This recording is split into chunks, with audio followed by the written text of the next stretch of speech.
You ask Tiger to solve. This deals with linear equations with one unknown.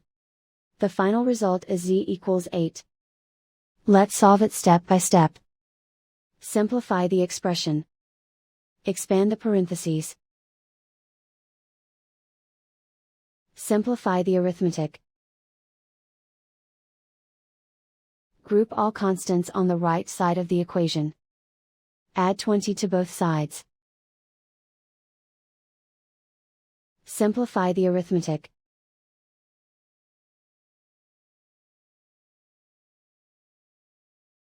Isolate the z. Divide both sides by 5. Simplify the fraction. Find the greatest common factor of the numerator and denominator. Factor out and cancel the greatest common factor. And so the final result is z equals 8.